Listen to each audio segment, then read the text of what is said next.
하늘에 갑자기 사람을 잡아먹는 물고기들이 나타났다. 굶주려 정신이 아득한 한 남자, 점원이 햄버거를 들고 자신을 향해 웃는 걸 봤다. 왜 먹을 걸 주는지 깊이 생각도 안 한 채 바로 달려들었다. 내 시야 속에서 남자가 점원과 닿는 순간 상대는 뒤틀린 고깃덩이로 변해 그를 꽉 붙잡았다. 그 고깃덩이 뒤에는 하늘까지 뻗은 살점이 이어져 있었다. 마치 낚싯대처럼 툭 튀어오르더니 남자는 미끼를 문 물고기처럼 위로 끌려 올라갔다.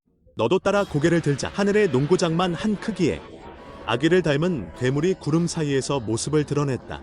그 낚싯줄 같은 건 괴물 머리 위에서 뻗어나온 사냥용 살점 촉수였다. 그 촉수는 능숙하게 먹잇감을 입속으로 집어넣었고 곧 등골 서늘한 씹는 소리가 울려 퍼졌다. 시선을 더 먼 곳으로 돌리자 하늘에는 수많은 검은 그림자가 날고 있었고 사람들이 비명을 지르며 자꾸만 물려 올라갔다. 그리고 구름 바다 속으로 사라졌다.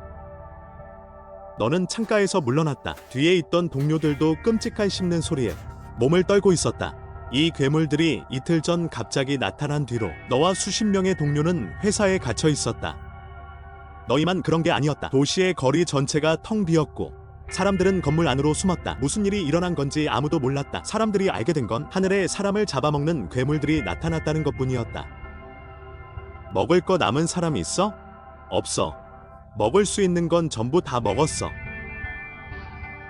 정적이 흐르던 가운데 네가 입을 열었다. 우린 밖에 나가서 식량을 찾아야 해.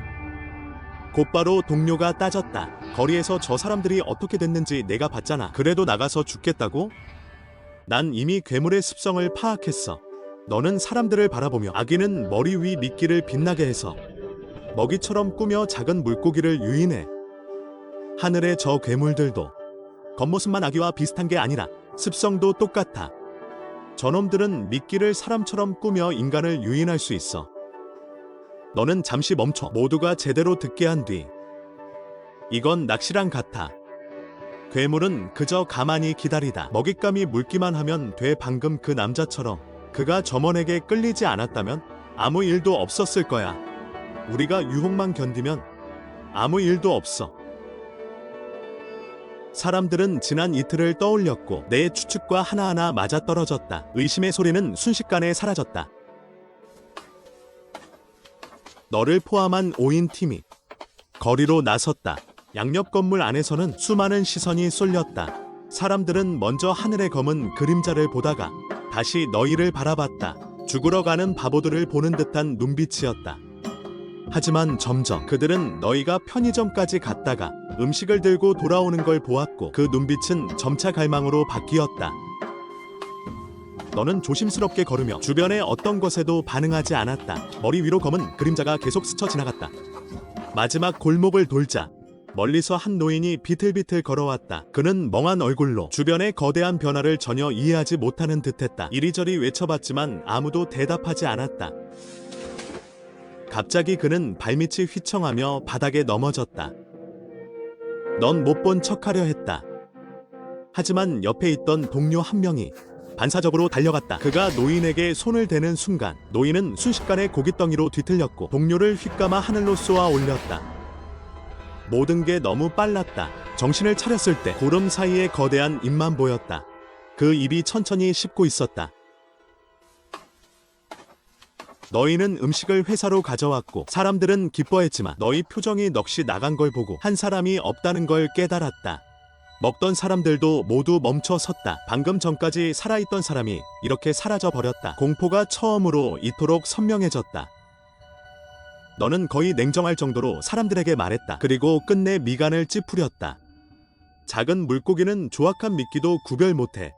우린 스스로 똑똑하다고 생각했지만 저 괴물들 눈에는 우리도 작은 물고기와 다를 바 없어. 우리 역시 구별 못해. 사람으로 위장한 저 미끼들을. 너는 누렇게 질린 얼굴들을 훑어보며 우리가 할 수 있는 유일한 일은 이제부터 자기 자신 외엔 아무도 믿지 않는 거야. 사람들이 뜻을 이해하자 분위기가 순식간에 이상해졌다. 모두가 옆에 있는 동료를 살폈다. 방금 전까지 함께 슬퍼하던 동료가 이제는 서로의 눈에 잠재적 미끼가 되어버렸다. 신뢰의 끈은 순식간에 끊어졌고 공기가 팽팽해졌다. 너는 즉시 사람들에게 외쳤다. 적어도 여기 있는 사람들은 믿을 수 있어. 우린 괴물이 나타나기 전부터 계속 같이 있었잖아. 바뀌어치기 될 가능성은 없어. 동료들은 익숙한 얼굴들을 서로 살펴보다가 조금 설득된 듯했다. 하지만 다음 순간 뭔가 떠올린 듯 날 선 시선이 이번엔 너희 쪽으로 향했다. 차가운 목소리가 울렸다. 우린 계속 같이 있었지. 근데 너희는 방금 나갔잖아. 여기서 밖에 나갔다 온 건 너희뿐이야. 다른 목소리가 거들었다. 게다가 아까 그 얘기들도 전부 너희 입으로만 한 말이잖아. 직접 본 사람은 아무도 없어. 돌아온 너희가 원래의 너희라는 증거가 있어? 의심은 정확히 너희 네 댁에 옮겨갔다. 순식간이었다. 상황이 이렇게 흘러갈 줄은 몰라. 네가 반사적으로 해명하려는 순간 움직이지 마. 누군가가 소리치며 의자를 들고 경계했다. 사람들은 무서운 괴물을 막듯 너희를 완전히 경계했다. 방금 먹은 음식이 너희 넷이 목숨 걸고 가져온 거란 사실도. 공포 앞에서는 이성이 가장 사치스러운 것이었다. 그때 내가 방법을 떠올렸다. 우릴 시험해봐. 우리만 아는 걸 물어보면 돼. 이어진 신문은 불편할 정도로 집요했지만 너희 넷은 전부 정확히 답했다. 그제야 사람들은 진정했다. 하지만 그 일 이후 원래도 약했던 인간관계는 더 멀어졌다. 모두가 흉기를 들고 다녔고 물건을 건넬 때조차 한 사람이 내려놓은 뒤 다른 사람이 집었다. 조금만 가까이 다가가도 괴물 취급을 받았다. 이 회사는 도시 전체의 축소판이었다. 인류는 점점 괴물의 습성을 파악했고 빠르게 새로운 생존 규칙을 만들었다. 자기 자신 외의 모두를 의심하고 어떤 신체 접촉도 피한다. 또 이틀이 지났다. 인간의 놀라운 적응력이 드러났다. 하늘의 괴물은 여전히 떠 있었고 비명 소리도 여전했지만 사람들은 이미 새 규칙 속에서 사는 법을 배웠다. 거리에는 다시 조심스러운 보행자와 차량이 나타났고 쇼크에 빠졌던 도시는 천천히 다시 움직이기 시작했다. 회사의 전기가 돌아오고 새 업무 메일 알림이 울렸다.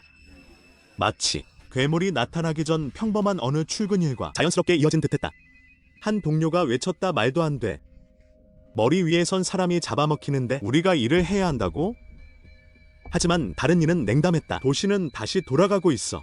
돈은 여전히 돈이고 일 안 하면 여전히 굶어 죽어. 원래도 도시의 사람들 사이는 멀었어. 이제는 그 거리가 조금 더 멀어졌을 뿐이야. 너는 자리로 돌아갔다. 칸막이가 사람을 가려주니 오히려 더 안심이 됐다. 휴대폰에서 알림음이 울렸다. 통신이 복구되며 순식간에 문자 수십 통이 밀려들었다. 대부분 부모님에게서 온 것이었다.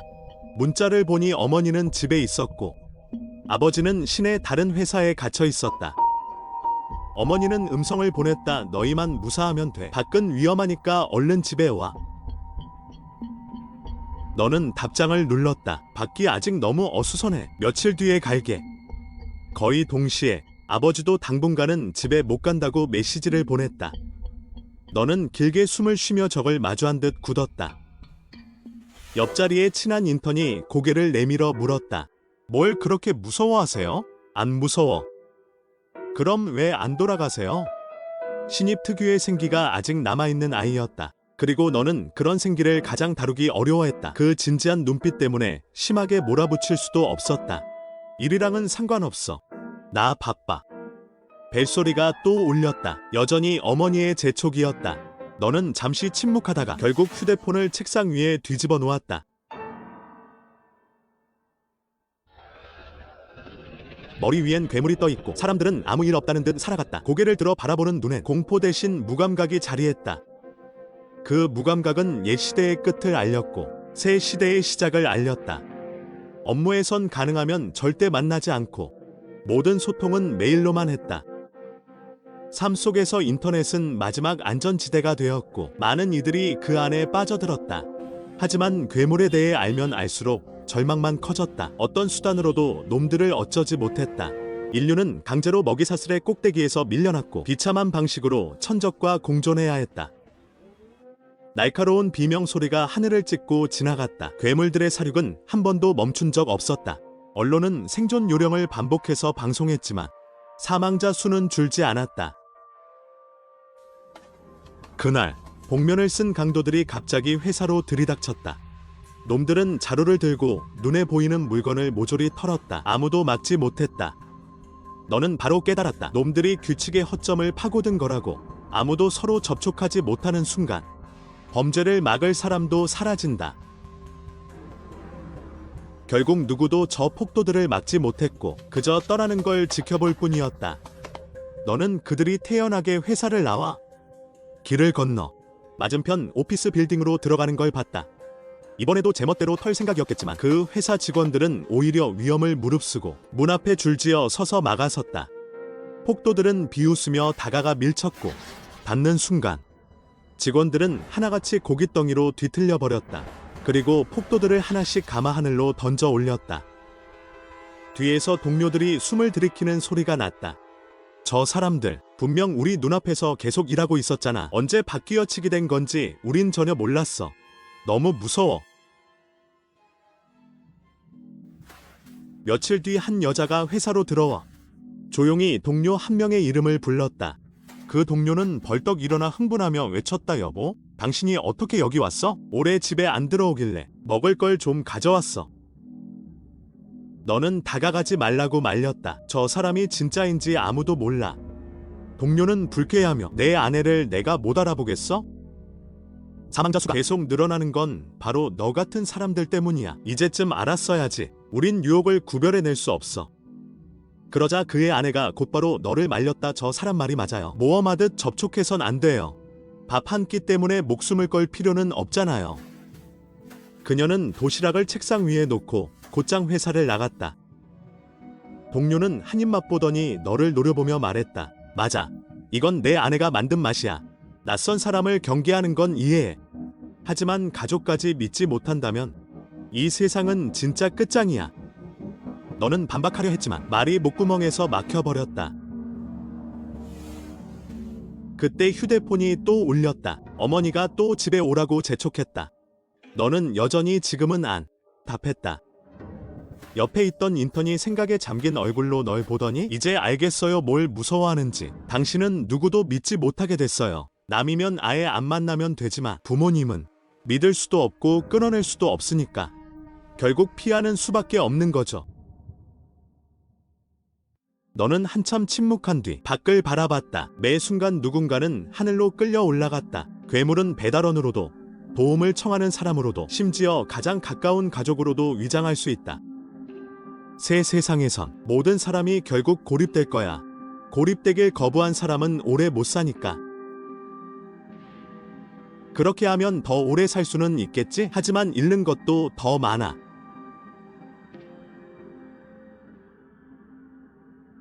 어느 아침 너는 세면대 앞에서 씻고 있었다. 무심코 거울을 올려다보자 거울 속 인턴이 소리 없이 너에게 다가오고 있었다. 표정은 어딘가 이상했고 두 손은 등 뒤에 숨겨져 있었다. 너는 화들짝 뒤로 물러서 거의 창문을 넘을 뻔했다. 그가 고깃덩이로 변하는 모습까지 상상해버렸다. 하지만 그는 그저 등 뒤에서 월병 한 상자를 꺼냈다. 오늘 추석이잖아요. 제가 직접 만들었어요. 말을 하다 말고 내 얼굴의 저기를 확인한 순간 목소리가 뚝 끊겼다. 그는 어색하게 사과했다. 죄송해요. 제가 너무 생각이 짧았네요. 그는 월병을 세면대 위에 놓고 돌아서서 빠르게 나갔다. 너는 순간 따라 나가 설명했다. 난 아기가 있었던 게 아니야. 난 그냥 알아요. 인턴은 낮은 목소리로 말했다. 이제 누구도 못 믿는 거죠. 저까지도요. 다음엔 이런 일 안 할게요. 너는 월병을 한 입 베어 물었다. 팥소가 입안에서 녹아내렸지만 이상하게도 씁쓸했다. 하늘의 거대한 그림자를 바라보며 이 괴물들이 가져온 건 죽음만이 아니란 걸 깨달았다. 놈들은 인간 문명을 근본부터 무너뜨리고 있었다. 사람 사이에 의심만 남으면 문명을 이루는 가장 작은 유대가 끊기고 더 큰 사회 단위도 결국 차례로 무너질 수밖에 없다. 이대로 가면 인류가 맞게 될 건 개인의 죽음만이 아니라 문명 전체의 소멸일지도 모른다. 거창한 시야로 보지 않더라도 앞으로 이런 월병을 다시는 못 먹게 된다고 생각하니 그 또한 견딜 수 없었다. 너는 문득 인턴이 전에 했던 말에 동의했다. 고립되면 더 오래 살 수는 있겠지만 잃는 건 훨씬 더 많다. 그때 휴대폰에서 알림이 울렸다. 어머니가 보낸 문자였다. 또 집에 오라고 재촉하며 말했다. 나도 돌아오기로 했어. 이제 너만 기다린다. 너는 더는 피하지 않았다. 곧바로 답장을 보냈다. 지금 갈게. 너는 집 문 앞에 서서 하늘의 검은 그림자를 한번 돌아보고 깊게 숨을 들이쉰 뒤 초인종을 눌렀다. 잠깐의 정적 뒤 문 안쪽에서 어머니의 급한 발걸음 소리가 들려왔다. 그 목소리엔 억누를 수 없는 반가움이 묻어 있었지만 곧바로 다시 조심스러워졌다. 얘야, 지금 바깥엔 가짜가 너무 많아. 네가 정말 너인지 확인하려면 우리만 아는 질문 몇 개 대답해야 해. 기억 깊숙한 어린 시절 이야기와 서로만 아는 경험들. 너희는 서로에게 많은 질문을 했고 모두 답해냈다. 찰칵. 문이 열렸다. 눈앞엔 어머니의 익숙한 미소가 있었다. 어서 들어와. 밥 다 해놨어. 너는 오랜만에 어머니가 직접 해준 밥을 먹었다. 그때 초인종이 다시 울렸다. 문구멍으로 들여다보니 아버지였다. 어머니는 그에게도 가족만 아는 질문을 던졌고 아버지 역시 막힘없이 답했다. 문이 열리자 아버지는 들어와 여느 평범한 저녁처럼 서류 가방을 내려놓고 외투를 걸어둔 뒤 자연스럽게 너희 곁에 앉았다. 가족은 식탁에 둘러앉아 오랜만에 저녁을 함께했다. 너는 그동안의 일을 털어놓았다. 아버지는 술을 몇 모금 마시고 내 얘기를 다 들은 뒤 얼굴이 살짝 붉어진 채 단호하고 우렁차게 말했다. 저 괴물들이 우릴 무너뜨리진 못해. 우리가 다시 서로를 믿을 용기만 있다면 인류는 절대 멸망하지 않아.